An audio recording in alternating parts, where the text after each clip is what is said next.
ओम शांति। तो बाबा हमें मुरली में कह रहे थे, पहले यह पक्का पक्का निश्चय करना पड़े, मेरा बाप परमात्मा है। वह कहते मुझे याद करो तो मैं तुमको वर्षा दूंगा। मैं सबको सुख देने वाला हूँ। मैं सभी आत्माओं को शांति धाम ले जाता। जिन्होंने कल्प पहले बाप से वर्षा लिया वही आकर वर्षा लेंगे, ब्राह्मण बनेंगे। ब्राह्मणों में भी कुछ बच्चे पक्के हैं, माथेली भी बनेंगे, सौतेले भी बनेंगे।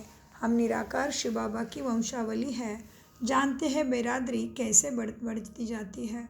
अभी ब्राह्मण बनने के बाद हमको वापस जाना है। सब आत्माएं शरीर छोड़कर वापस जानी है। पांडव और कौरव दोनों को शरीर छोड़ना है। तुम यह ज्ञान के संस्कार ले जाते, फिर उस अनुसार प्रारब्ध मिलती, वह भी ड्रामा में नोंद है। फिर ज्ञान का पाठ खत्म हो जाता। तुमको 84 जन्मों के बाद फिर ज्ञान मिला है। फिर यह ज्ञान प्रायलोप हो जाता। तुम प्रारब्ध भोगते हो, वहाँ और कोई धर्म वाले के चित्र आदि नहीं रहते। तुम्हारे भक्ति मार्ग में भी चित्र रहते हैं। सतयुग में किसका चित्र आदि नहीं रहता। तुम्हारे चित्र ऑलराउंडर भक्ति मार्ग में रहते हैं। तुम्हारे राज्य में और कोई का चित्र नहीं, सिर्फ देवी देवता ही रहते हैं। इससे ही समझते हैं आदि सनातन देवी देवता ही है। पीछे सृष्टि बढ़ती जाती है। तुम बच्चों को यह ज्ञान सिमरन कराती इंद्रिय सुख में रहना है। बहुत पॉइंट्स है, परंतु बाबा समझते हैं माया घड़ी घड़ी बुला देती। तो यह याद रहना चाहिए कि शिव बाबा हमको पढ़ाते, वह है ऊँचे ते ऊँचे। हमको अब घर वापस जाना कितना सहज बात है, सारा मदार है याद पर। हमको देवता बनना है, दैवी गुण भी धारण करने हैं। 5 विकारों के भूत, काम का भूत, क्रोध का भूत, देह अभिमान का भूत भी होता। हाँ, कोई में जास्ती भूत होते, कोई में कम। तुम ब्राह्मण बच्चों को पता है यह 5 बड़े भूत है। नंबर 1 है काम का भूत, सेकंड नंबर है क्रोध का भूत। कोई रफ टफ बोलता है तो बाप कहते हैं ये क्रोधी है, यह भूत निकल जाना चाहिए, परंतु भूत निकालना बड़ा मुश्किल है। क्रोध एक दो को दुख देता है, मोह में बहुतों को दुख नहीं होगा। जिसको मोह है उनको ही दुख होगा। इसीलिए बाप समझाते हैं इन भूतों को भगाओ। हर बच्चे को विशेष पढ़ाई और दैवी गुणों पर अटेंशन देना है। कई बच्चे में तो क्रोध का अंश भी नहीं है, कोई तो क्रोध में आकर बहुत लड़ते हैं। बच्चों को ख्याल करना चाहिए, हमको दैवी गुण धारण कर देवता बनना है। कभी गुस्से से बात नहीं करनी चाहिए। कोई गुस्सा करता है तो समझो इनमें क्रोध का भूत है। वे जैसे भूतनातनी बन जाते, ऐसे भूत वालों से कभी बात नहीं करना चाहिए। एक ने क्रोध में आकर बात की, फिर दूसरे में भी भूत आ गया तो भूत आपस में लड़ पड़ेंगे। भूतनातनी अक्षर बड़ा छींची है, भूत की प्रवेशता नहीं हो जाए, इसलिए मनुष्य किनारा करते हैं क्रोधी से ना। भूत के सामने खड़ा भी नहीं होना चाहिए, नहीं तो प्रवेशता हो जाएगी।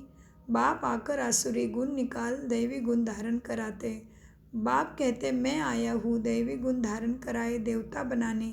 बच्चे जानते हैं हम दैवी गुण धारण करते हैं। देवताओं के चित्र भी सामने है। बाबा ने समझाया है क्रोध वाले से एकदम किनारा कर लो। अपने को बचाने की युक्ति चाहिए, हमारे में क्रोध ना आ जाए, नहीं तो 100 गुना पाप पड़ जाएगा। कितनी अच्छी समझानी बाप बच्चों को देते, बच्चे भी समझते। बाबा होबेहूब कल्प पहले मुआफिक हमें समझाते हैं। नंबरवार पुरुषार्थ अनुसार समझते ही रहेंगे। अपने ऊपर भी रहम करना है, दूसरे पर भी रहम करना है।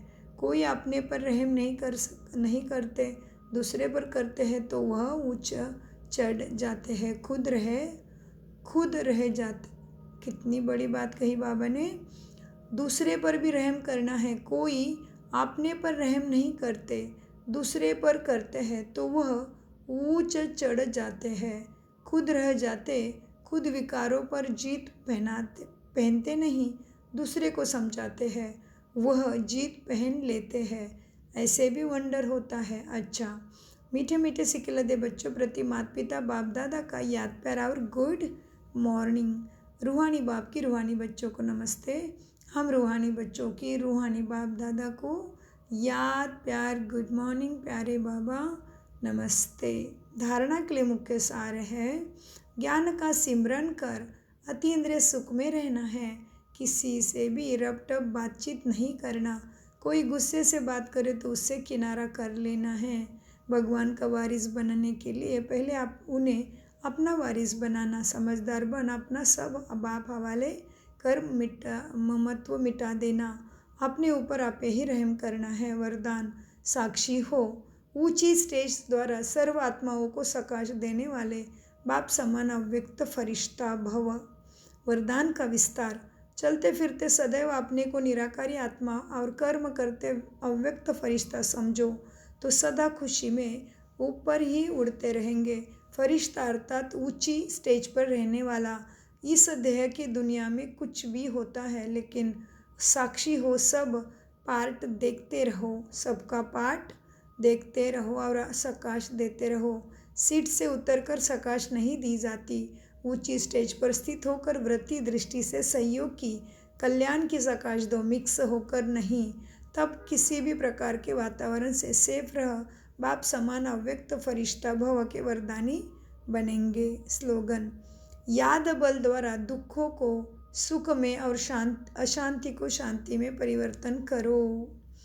अपनी शक्तिशाली मनसा द्वारा सकाश देने की सेवा, अपनी शुभ भावना, शुभ श्रेष्ठ कामना, श्रेष्ठ व्रति, श्रेष्ठ वाइब्रेशन द्वारा किसी भी स्थान पर रहते हुए मनसा द्वारा अनेक आत्माओं की सेवा कर सकते हो। इसकी विधि है लाइट हाउस, माइट हाउस बनना।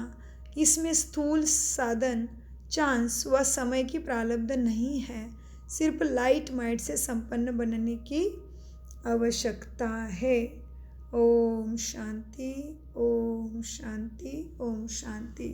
मीठे प्यारे बाप दादा का अनगिनत पदम गुना शुक्रिया, शुक्रिया, शुक्रिया, शुक्रिया फरिश्तों, शुक्रिया ड्रामा, शुक्रिया प्रकृति माँ।